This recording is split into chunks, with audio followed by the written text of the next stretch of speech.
नमस्कार, myself Kamal Kishore Bhatt and welcome to Kamal education point.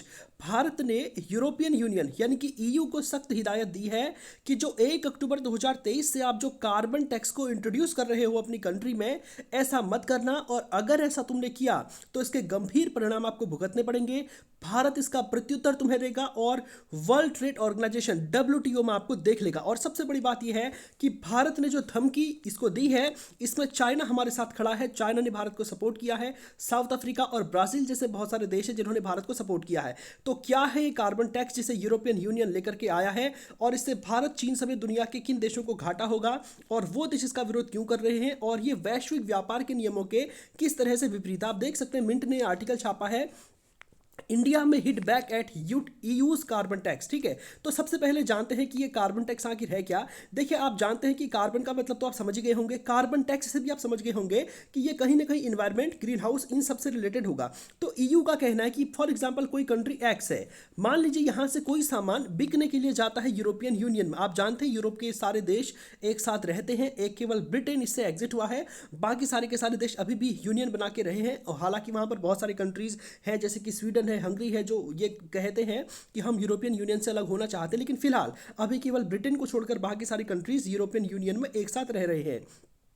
तो European union ने कार्बन टैक्स नाम का एक टैक्स नया लेकर के आ रहे हैं और इसमें यह प्रावधान किए गए हैं कि किसी कंट्री एक्स का अगर कोई सामान हमारे यहाँ पर आता है, अगर उस सामान की मैन्युफैक्चरिंग में अगर ग्रीन हाउस गैसेस निकल रही हैं बहुत बड़ी तादाद में, तो हम ऐसे सामान पर अपने यहाँ पर टैक्स लगाएंगे जिसकी क्वांटिटी 20 से लेकर 25% या मे बी 30% के आसपास होगी और इस तरह से हम कार्रवाई करेंगे। तो इससे आप देख पाएंगे कि यूरोपियन यूनियन पूरे मनमाने तरीके से एक चीज पर, एक सामान पर जो है पूरा का पूरा 20 से 25% टैक्स केवल कार्बन के नाम पर लगा देगा, इन्वायरमेंट के नाम पर लगा देगा। तो ऑब्वियस सी बात है, अगर इस कंट्री एक्स से बड़ी तादाद में सामान यूरोपियन यूनियन को जाता है और अगर यहाँ सामान की मैन्युफैक्चरिंग में ग्रीन हाउस गैसें प्रोड्यूस हो रही होंगी, तो उस सामान पर ईयू के द्वारा टैक्स लगाने पर वो सामान आप जानते हैं कि वहां पर महंगा हो जाएगा। और सामान वो महंगा अपनी क्वालिटी की वजह से नहीं हुआ है, वो सामान महंगा हुआ है ईयू के कार्बन टैक्स की वजह से। तो ऑब्वियस सी बात है कि वहां के मार्केट में वो कंपटीशन नहीं कर पाएगा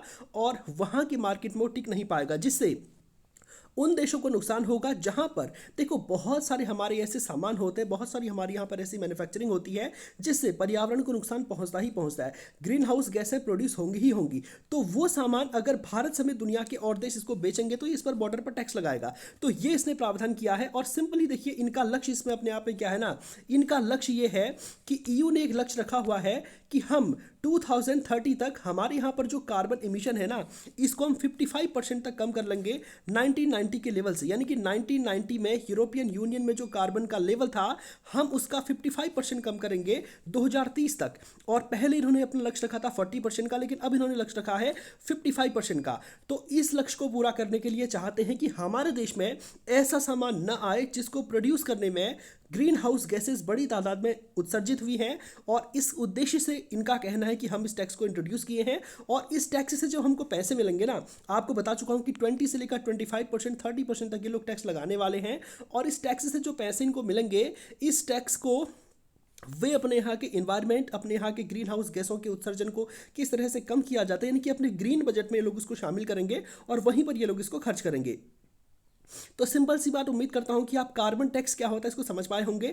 तो इस कार्बन टैक्स की वजह से जो जो सेक्टर्स प्रभावित होंगे, उसमें सबसे बड़ी तादाद में आप जानते हैं सीमेंट है, स्टील है, एल्यूमिनियम, फर्टिलाइजर्स हैं, इलेक्ट्रिसिटी प्रोडक्शन है और हाइड्रोजन है। तो ये सारे के सारे सेक्टर्स यहाँ पर बहुत बुरी तरह से प्रभावित होंगे अगर यूरोपियन यूनियन इसको लेकर के आता है। और भारत ने इसकी कड़ी आलोचना की है। इंडिया ने कहा है कि ये डिस्क्रिमिनेटरी है, ये हमारे साथ एक तरह से भेदभावपूर्ण कार्रवाई है।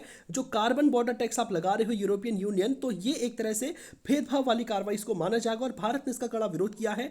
इसका कड़ा विरोध करने में केवल भारत ही नहीं बल्कि बेसिक कंट्रीज भी इसमें शामिल हैं, जिसमें से आप जानते हैं ब्राजील है, साउथ अफ्रीका है, इंडिया और चाइना। इन्होंने बड़ी तादाद में इनके साथ प्रोटेस्ट किया क्योंकि ये जो देश है ना, इनका जो ट्रेड ईयू के साथ होता है उसमें बहुत बड़ी तादाद में ऐसे गुड्स एंड सर्विसेज हैं, सर्विसेज तो खैर नहीं है, गुड्स ऐसे हैं जिसको प्रोड्यूस करने में ऑब्वियस सी बात है क्योंकि उन गुड्स का कोई अल्टरनेटिव नहीं है। अगर उन गुड्स को आप प्रोड्यूस करेंगे, अगर आप मान लीजिए सीमेंट बनाएंगे तो ऑब्वियसली बात है पर्यावरण प्रदूषित होगा। अब ऐसी कोई युक्ति है ही नहीं दुनिया के पास कि उसको बनाने में ग्रीन हाउस गैसें ना निकले। अगर आप कोयला जलाएंगे तो सीधी सी बात है सल्फर डाइऑक्साइड निकलेगा, कार्बन डाइऑक्साइड निकलेगा, जहां पर भी कार्बन जलेगा सीधी सी बात है कार्बन डाइऑक्साइड निकलेगा। तो इसमें तो एक छोटा सा कोई बहुत बड़ा रॉकेट साइंस तो नहीं है।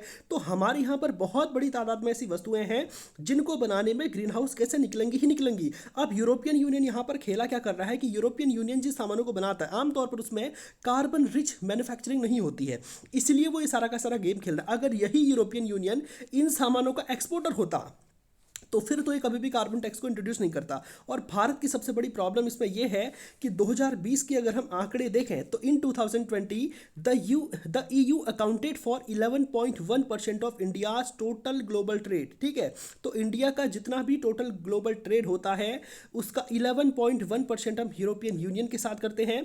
और हमारे जो एक्सपोर्ट थे 2020 के फाइनेंशियल ईयर में वो 14.36 बिलियन, बहुत बड़ा अमाउंट होता है 41.36 बिलियन डॉलर। ठीक है, ये थे 2020-21 के फाइनेंशियल ईयर में। और अगर यूरोपियन यूनियन कार्बन टैक्स को इंट्रोड्यूस करता है, कार्बन टैक्स का फॉर्मूला लेकर के आता है, तो हमको बहुत ज़्यादा नुकसान होगा। जो 41-42 बिलियन डॉलर्स के जो हम इन्वेस्टमेंट कर रहे थे, जो हम इनको एक्सपोर्ट कर रहे थे, इसमें भारत को लगभग 8.2 बिलियन डॉलर का नुकसान होगा। 8.2 बिलियन डॉलर बहुत बड़ा अमाउंट होता है। आपको बताना चाहता हूं कि जो ये पाकिस्तान है ना, वो आईएमएफ के सामने भीख मांग रहा है 6 बिलियन डॉलर की। ठीक है, 6 बिलियन डॉलर हमको दे दो दे दो दे दो। उसके बदले में आईएमएफ बोल रहा है कि तुम चाइना के साथ सीपैक पर दोबारा से मोलभाव करो, दोबारा से नेगोशिएशन करो, अपने न्यूक्लियर कार्यक्रम का प्रसार कम करो, सेना का जो डिफेंस बजट है उसको कम करो। तो वो 6 बिलियन डॉलर के लिए ये सब करने को तैयार हो गया है और भारत को यहाँ से व्यापार करके 8 बिलियन डॉलर का नुकसान होगा। तो इससे आप समझ सकते हैं कि कितना बड़ा अमाउंट ये है जो कि भारत के लिए जरूरी है।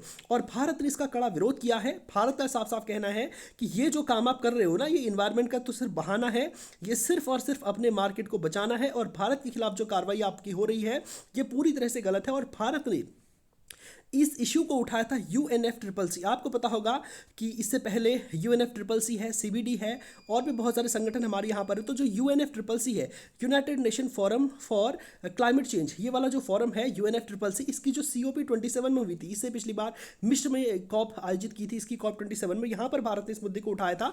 और भारत ने बहुत सारे मंचों में अलग अलग बायलेटरल मल्टीलेटरल मीटिंग्स में इसको लगातार उठाया था। और EU ने अब फाइनलाइज कर दिया है अपना कार्बन जो बॉर्डर टैक्स है इसको, और इसके बारे में ये कह रहे हैं कि हम इस साल के अक्टूबर में इसका पूरा का पूरा मैकेनिज्म करना हम इसको शुरू करेंगे। और 1 जनवरी 2026 से हम इसको सीधी सीधी बात है इसको अप्लाई कर देंगे।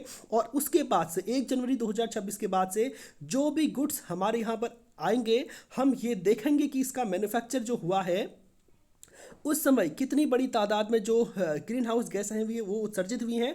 और अगर ज़्यादा बड़ी तादाद में ग्रीन हाउस गैसें उत्सर्जित होंगी तो हम इस पर बॉर्डर टैक्स लगाएंगे, कार्बन बॉर्डर टैक्स को लगाएंगे। और भारत इसका विरोध कर रहा है। इससे मैं बता चुका हूँ भारत के कौन कौन से सेक्टर्स प्रभावित होंगे। स्टील है, सीमेंट है, फर्टिलाइजर, एल्यूमिनियम, हाइड्रोकार्बन प्रोडक्ट्स हैं, ये सारे के सारे प्रभावित होंगे। और EU ने एक साफ बात कह दी है कि एक हम सर्टिफिकेट देंगे, इस सर्टिफिकेट को लेना आपके लिए अनिवार्य होगा। हालांकि भारत ने इसके बदले में उनको ऑफर दिया है कि हम अपने यहाँ पर जो CCTS सर्टिफिकेट है इसको हम जारी करेंगे और आप हमारी सर्टिफिकेट को अपने देश में जो है इसको मान्य कीजिएगा। और साथ ही साथ इंडिया ने जो है इसको WTO वर्ल्ड ट्रेड ऑर्गेनाइजेशन में भी इस मामले को उठाया है। और साथ ही साथ भारत ने बहुत सारी मल्टीलेटरल बायलेटरल मीटिंग्स पे इस बात को उठाया है। लेकिन इस बारे में बताया जा रहा है कि दुनिया के बहुत सारे देश एकमत हैं, जैसे कि इंडिया है, चाइना है, साउथ अफ्रीका है, ब्राज़ील है। ये दुनिया की बहुत बड़ी बड़ी इकोनॉमी है। ये ब्रिक्स कंट्रीज़ हैं, आप देख पा रहे होंगे। इनमें से अधिकांश देखिए जो चाइना है, इंडिया है, साउथ अफ्रीका है, ब्राज़ील है, ये क्या है ब्रिक्स कंट्रीज़ है। इसमें रशिया नहीं है, रशिया को छोड़कर के बाकी जितने भी हैं सब के सब ब्रिक्स कंट्रीज हैं। तो अगर यूरोपियन यूनियन ऐसा कोई कदम उठाता है जिससे ब्रिक्स की कंट्रीज प्रभावित होंगी तो सीधी सी बात है ब्रिक्स में इसकी आलोचना होगी। और ब्रिक्स हो सकता है कल की डेट में कोई दूसरा कदम इनके ऊपर उठा दे, कोई सैंक्शन वाला। और सबसे बड़ी बात यह है कि इसमें इंडिया और चाइना दोनों एक साथ खड़े हैं। तो कोई ऐसा मुद्दा जिसमें दुनिया की 40 से 45% पॉपुलेशन का योगदान होता है तो उस बात का वजन अपने आप बढ़ जाता है। मैं आपको कह चुका हूं कि दुनिया के जिस संगठन में इंडिया और चाइना आज की डेट में जाएंगे वो संगठन अपने आप बहुत ही महत्व वाला हो जाएगा। और जब इंडिया चाइना जैसे देश साथ साथ हैं और उसके साथ ब्राज़ील और साउथ अफ्रीका भी शामिल है तो ऑब्वियस सी बात है कि यूरोपियन यूनियन को इस पर कुछ ना कुछ करना पड़ेगा। उम्मीद करता हूं कि आज के सेशन में मैंने जो आपको बातें बताई है, कार्बन टैक्स क्या होता है, किस तरह से काम करेगा और इंडिया चाइना समेत ब्रिक्स कंट्रीज क्यों इसका अपोज कर रही है और आने वाले समय में क्या होगा ये तो समय बताएगा। तो आज के सेशन को यहीं पर समाप्त करते हैं। धन्यवाद।